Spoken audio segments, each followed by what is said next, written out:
Happy Sunday. Good morning, good morning, good morning. It's Sunday, 9:30 on the Pacific Coast. And here we are. Here I am. And hopefully there you are. Doing your thing on a Sunday morning. Enjoying, or wherever you are, you might be in your Sunday afternoon.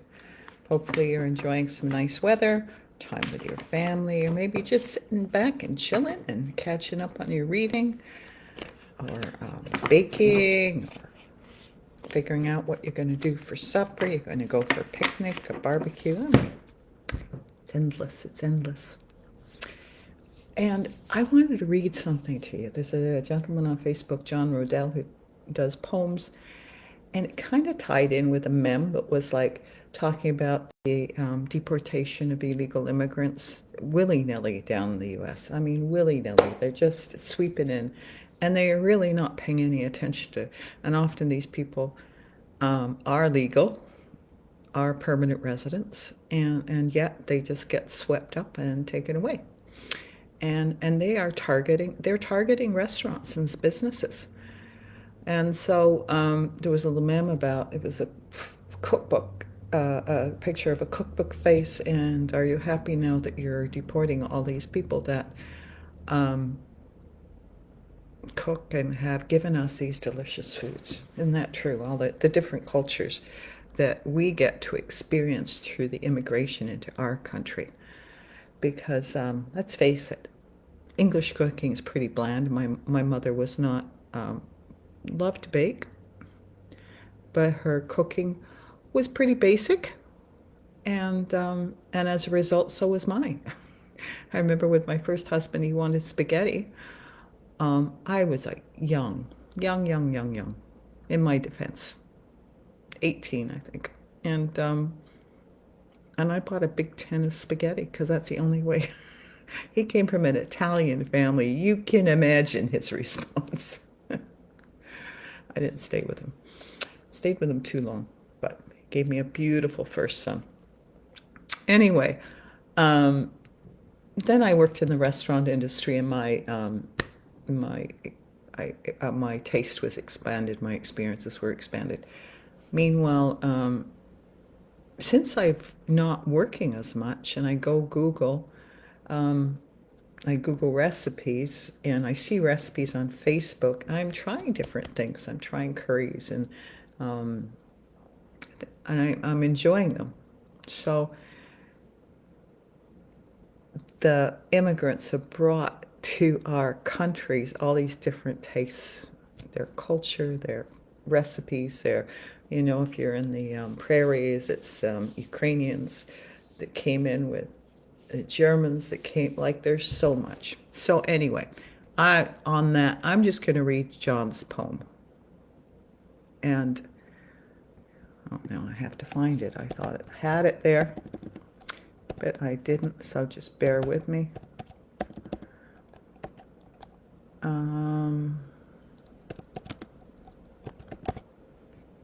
There we go. Found him.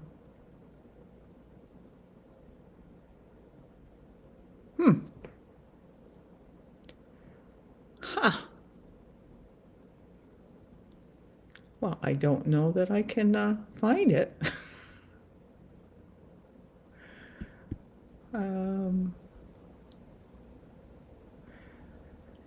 However, it's got to be here somewhere because it was on my timeline. The timelines are a funny thing, aren't they?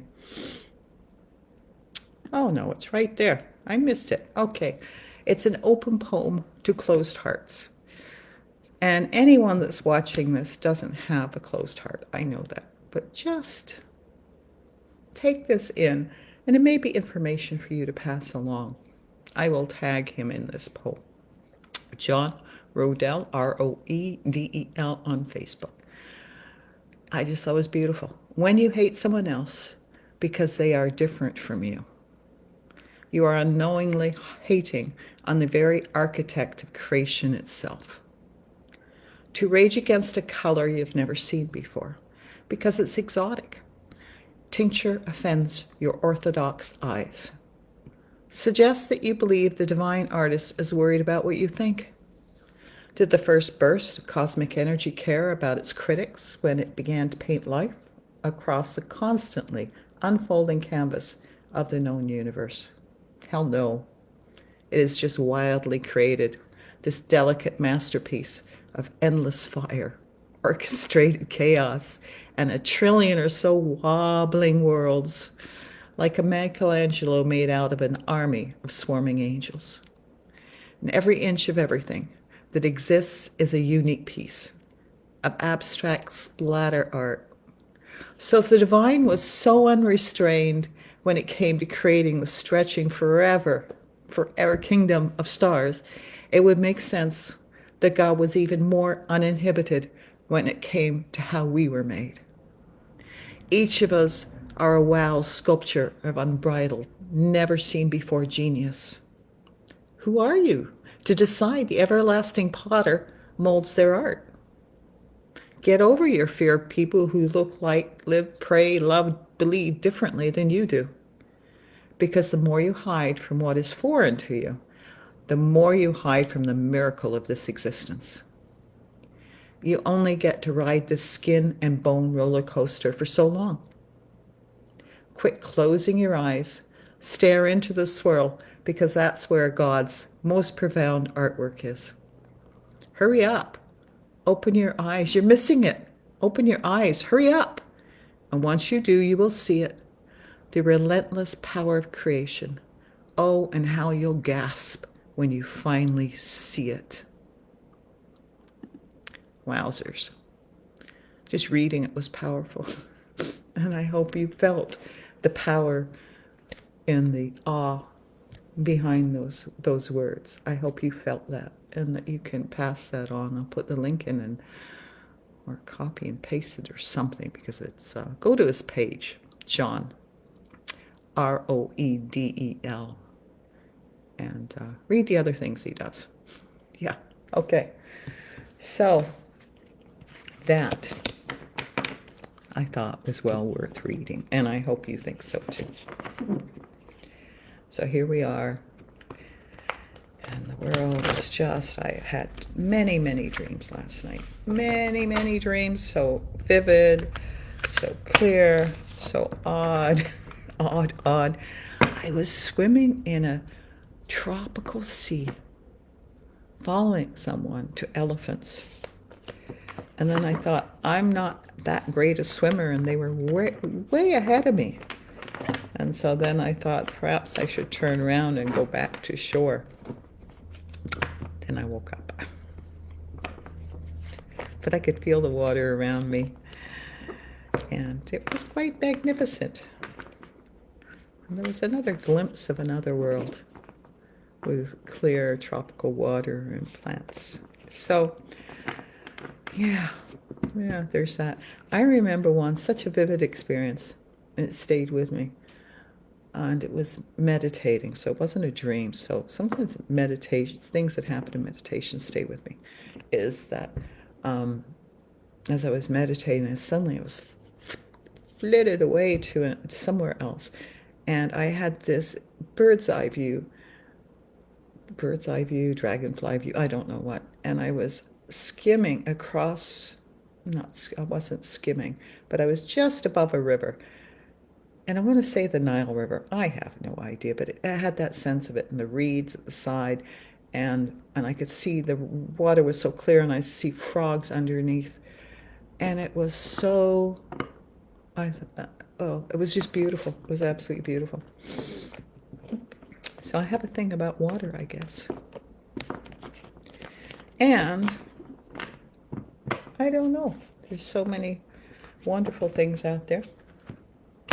So many weird and wonderful things. More. Oh, someone figured out a way to make gas for cars using a machine. Now I've got to, and I'll put that in the YouTube things, because trying to think iClear, Incel, I don't know, whatever. From the same way that someone discovered how to make diesel fuel. So I tell you, things are happening very rapidly in terms of discoveries, solutions, solutions, that we need for this planet. And it's just a question of the will to put them into place. And who has, okay, and who has the mind to do that? And the will and the vision has to come from someone that isn't afraid of stepping outside the box. It has to come from someone that doesn't think about their own, from their own selfish point or their own viewpoint of the world.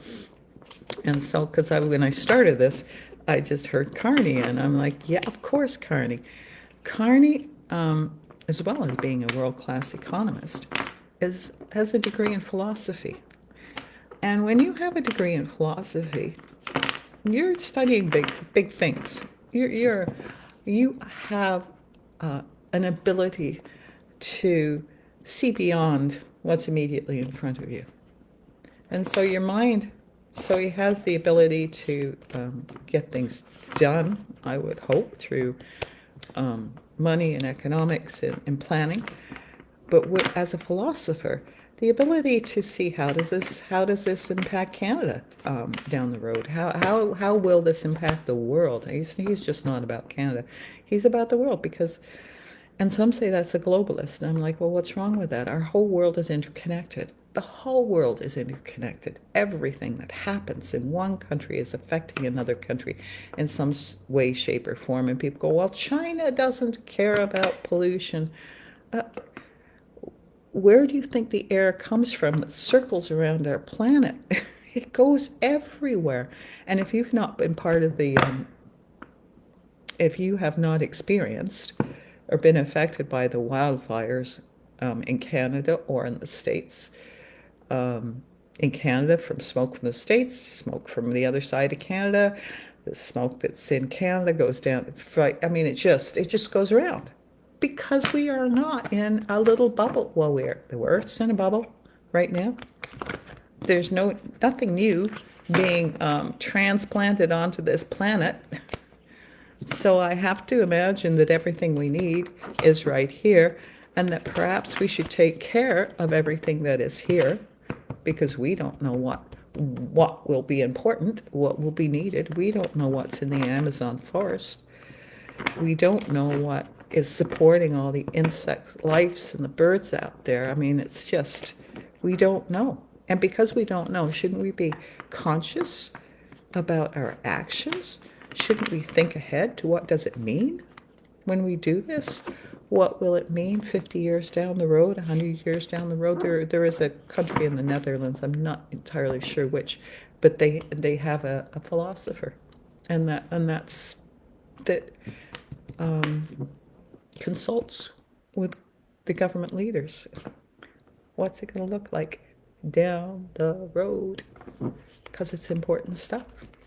What's it look like for our population? What's it look like for our country? What's it look like for the world? What's it look like for the climate? What's it look like for our resources? This is how we have to think. Bring that back to your own family. Don't you do that in some way, shape, or form? I mean, there's the day-to-day stuff, but there is also many people are planning ahead. Oh, we just had a kid. What does that mean? Ooh. Do we want to give them the ability to go to university? That's what we have to do in Canada. We don't live in Europe where university is free. So what do? Do we start saving now? These are the choices we make. Do we want a home or do we want to rent? And do we want to rent because we don't want to put our money in a home and we'll put our money into somewhere else? So we're all making choices for down the road, our future. We're looking ahead as far as we can. And we do the best we can because what we don't know, we don't know. And when we know better, we do better, right? And so don't be closed to do better just because you don't know, because someone else says, well, perhaps this might work. Be open to that. You can ride that wave. Oh, they're laughing at that. You can ride that wave too. You don't have to be stuck where you are. You just have to open your mind, open your being to something new. And you can ride the wave along with everyone else. You don't have to be stuck where you are. I like that. Ride the wave. A water theme going on here. So, card pulled out. Accept disappointments gracefully. You see that? I don't know how gracefully she's accepting this. Can you see this? She's throwing her hands up in the air. And, and I can't get this the right. Oh, there we go. I was getting too close. Accept disappointments gracefully. So maybe not like she's doing. We've all had those moments, haven't we not? And if you've been taught as a child not to behave badly, then internally you're like, and people look at you and go, oh, look at you, you're doing so well. And you're like, yeah, no, I'm not. No, I am not. I had a friend in my business and something happened. And then someone came in and something happened. And then she said, and they left. And she said to me, I really, really wish I could approach things that way. Like you were so calm and your response was calm. And I said, but inside I wasn't. I said, and when my inside can match my outside actions, then I will be happy. Right? And that was my goal. My insides match my outside reactions. So accept disappointment gracefully, because disappointments happen all the time. And we've often not been taught or shown by children. We've been, our disappointments have been brushed off. And so we've never had a map or a guidebook on how to gracefully accept life's choices, life's presentation, the buffet that life is, and when it doesn't suit us. And so it's practice. You just have to practice at it. And it could be a big, deep sigh. Well, I wish that had gone better, but it didn't. And so now you get to move on. Now you get to make another choice. And there are many people doing that right now around the world in their life. It's part of life, right? Okay. So for those of you that are experiencing disappointment in some way, shape, or form, where things aren't going quite how you'd expected, people aren't quite living up to what you thought they might have been in your life, when a project isn't turning out the way you like, when something goes completely sideways, how do you accept disappointment gracefully? How do you do that? So you have to build some resiliency within yourself to do that. And I was talking with a friend about that, with a grandson. His resiliency is not at 15, is not there yet. And he's the baby of the family and the doll of the family, the angel of the family. You know that child, the beloved one who's a little bit different and faced with a big challenge or just life, right? Just life. He had a big disappointment, and he didn't have the resiliency to handle it. Part of it is because he's 15, his frontal cortex has not been fully developed. And you know, when you're 15 and something happens and people are like, well, you know, you got years of experience on you, and you're like, shake it off. And they're like, no, I can't shake it off. My life is falling to pieces. I'll never, ever, whatever it is, right? I'll never get on the team. I will never find love again. I will never, ever, ever. That's a 15-year-old. In their mind anyway, in their mind. Perhaps not verbally, but it definitely is in their mind if they're not telling you that. So, but along the way, we develop resiliency so that we're able to accept these disappointments more gracefully. Life experience does that because we understand as life goes on that things have a way of working out. So why bother wasting your energy on being so disappointed? Be mildly disappointed and then let it go. Right? Okay. Yeah. And help your children to build resiliency. Help them to move through their challenges and disappointments so that they can have that when it comes to the really big, hard stuff. Right? Now there's some. No, I'm not going to bother with that. That's a whole different story. And today is not a day. It's not a personal story. It was just I went because I'm a believer and I see both sides. It's like, and I think I see the other side with the families with children that have to develop something very young. So that's what I'm not going there right now. No, they're going go there. Okay, they have to develop the resiliency when they're young because it's either that or nothing, right? They have to, and it's either that or they crumble in on themselves and make themselves so small they're not noticed.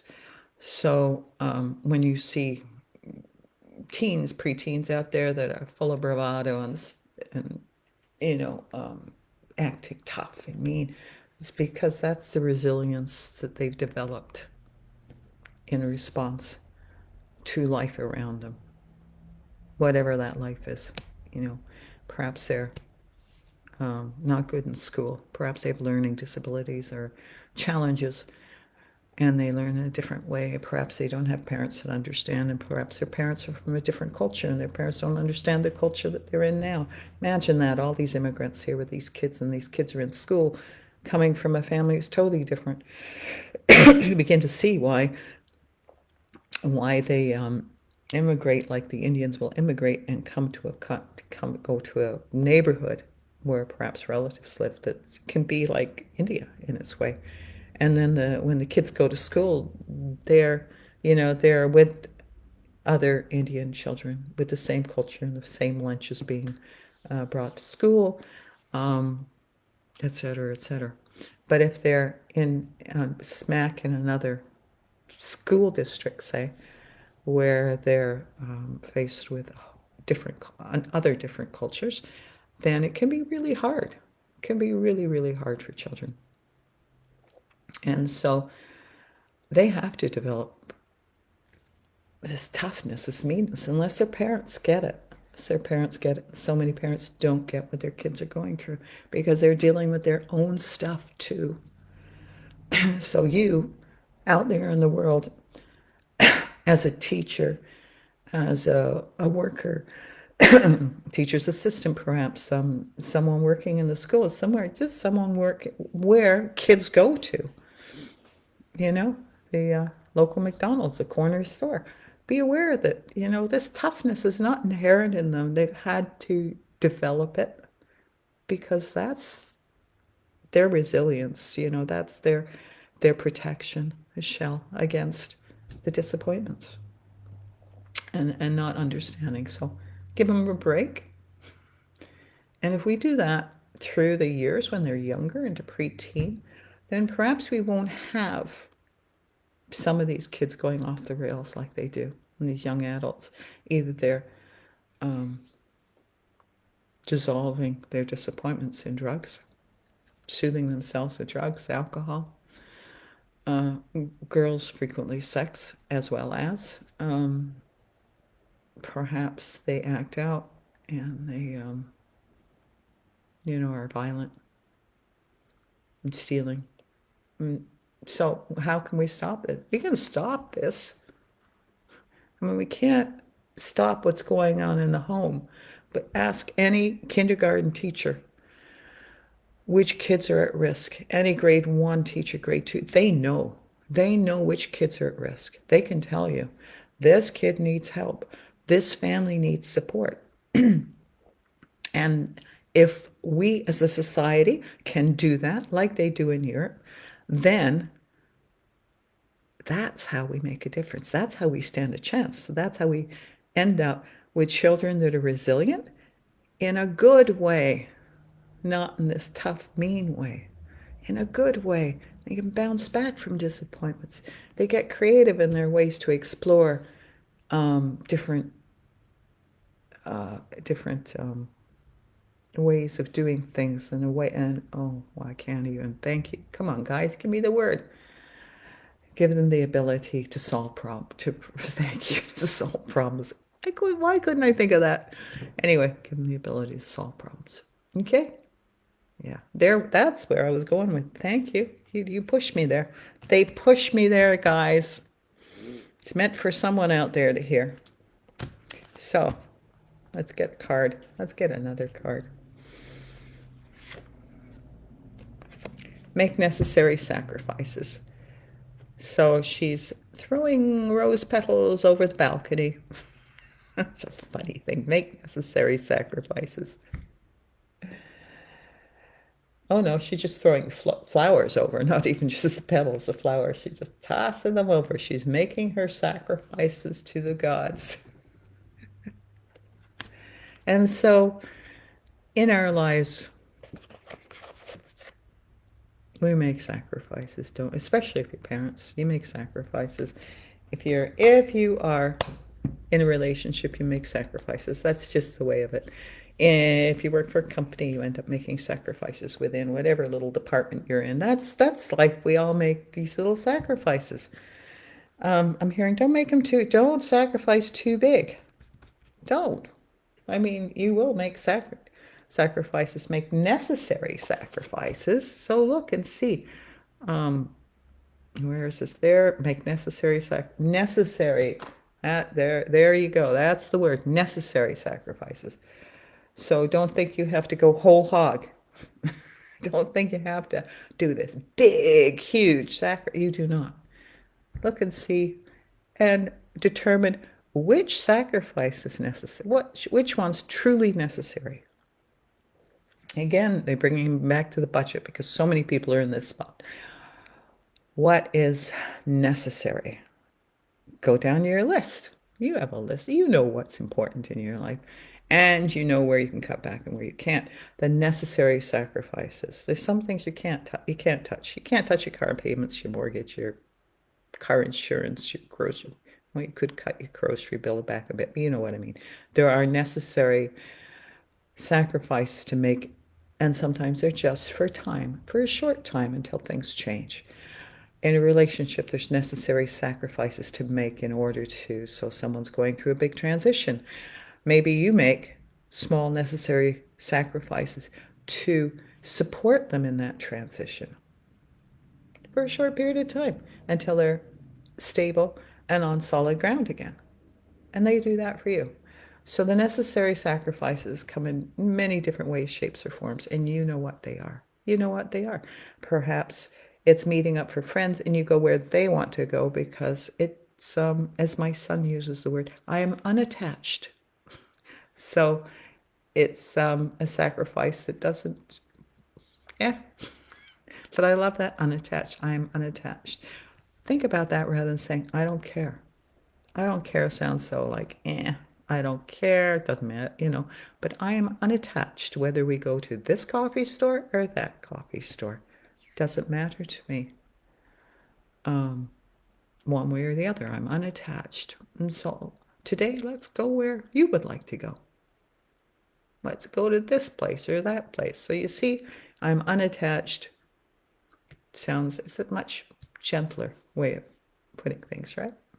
I am unattached. I'm willing to make the necessary sacrifice for you because truly I'm unattached. Oh, is that a necessary sacrifice? Let's call it that. But as I say that, and I pick a card, it goes, don't push the envelope. So don't try and fool people thinking, because they'll catch on pretty darn quick.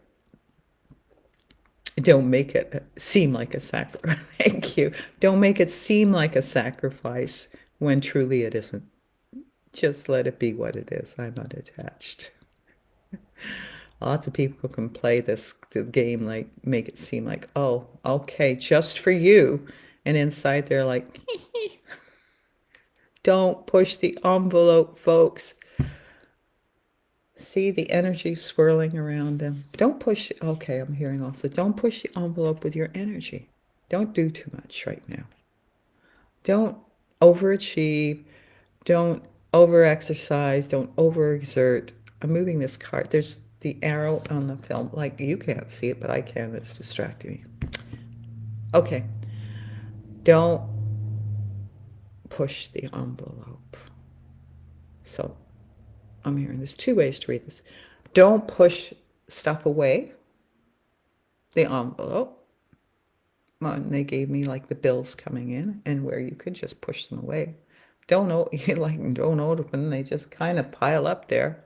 Don't do that. Don't push the envelope. Deal with whatever is there. Deal with it. Open it up. Look at it. You know, online banking, you can pay it ahead of time. You'll figure it out. Don't push the envelope away.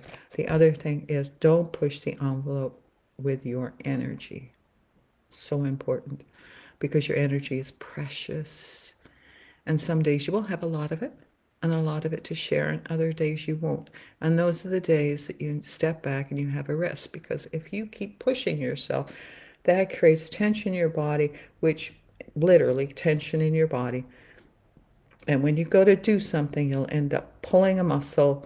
You'll end up, I don't know, hurting your back, pulling a muscle, doing something. Really, that's so don't push the envelope when it comes to your energy. Protect your energy. Protect who is around you and influencing your energy. And that means you also get to choose who's influencing your energy. What is influencing your energy, right? Have you ever been to a busy store where there's a lot of people and you're like, it feels awful. It's frantic. Sometimes energy feels very frantic. And that's when I'm like, it's too peoply in here. I'm out of here. You have to notice. You have to notice that. You have to notice this is what's going on with you, right? Other than getting irritated or anxious about it. Just look and go, oh, for me, it's too peoply in here for me. I don't need to be here right now. I can come back at another time. Maybe you can't come back at another time. But notice that feeling within you and come to terms with it. Oh, I'm feeling this way because it's too peoply. Deep breath. That's okay. I can get through this. I can move through this. So just slow down and move through it. Create your own little island around you, your own little energetic space around you, so you can move through and do what you need to do. Right? If you can't, leave and come back another time. Create it that way. No, they're like, cool, that's good enough. And we have one more. One more.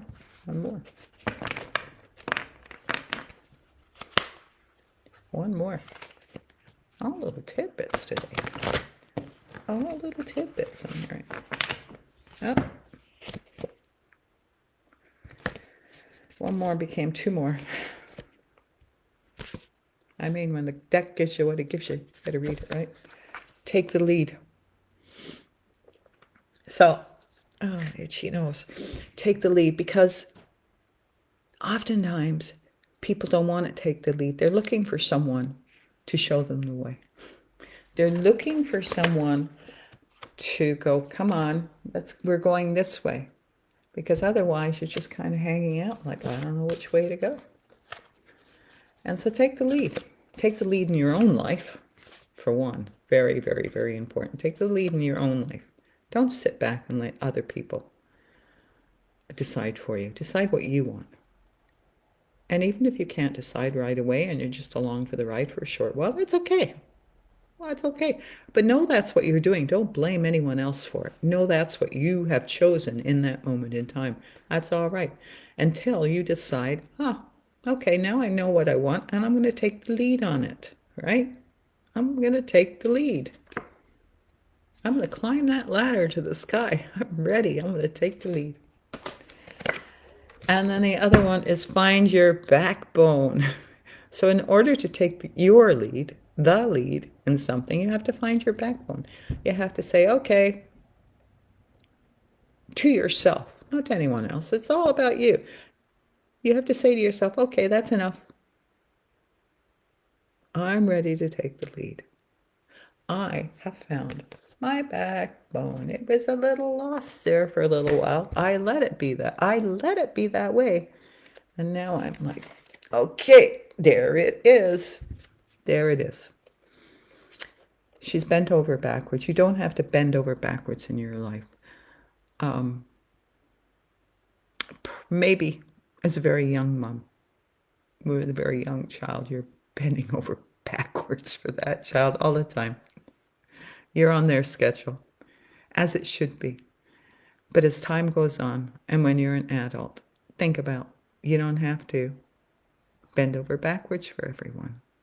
Frequently, it's not appreciated. And then you end up feeling put upon, taken advantage of. So don't bend over backwards for anyone. Find your backbone. Okay, that's it. That is it for Sunday. Nice reading from John Rodell. Thank you, John Rodell, for that. Those words. A nice information that came forth. Thank you guys. I really appreciate it. And so remember how wonderful you are. Remember the wondrous being that you are, the magnificent being of love, light, and joy. Period. No ands, ifs, or buts. Oh, and did you know that cross-stitching is a big thing? So someone that I knew in Cambridge is a cross-stitcher. And she's doing videos. I can't think of the name. Anyway, I will post her YouTube there. She's got more subscribers than me, which is easy to do. I'm just basically starting, but there's a community of cross-stitchers out there. So you maybe, if you're a cross-stitcher, you might find she's lovely. She's absolutely lovely. Ria, you would enjoy her if you're a cross-stitcher. Okay, that's it. Go for your joy. Have a marvelous Sunday, and we'll be checking in next week, probably tomorrow. Okay. Love y'all. Bye.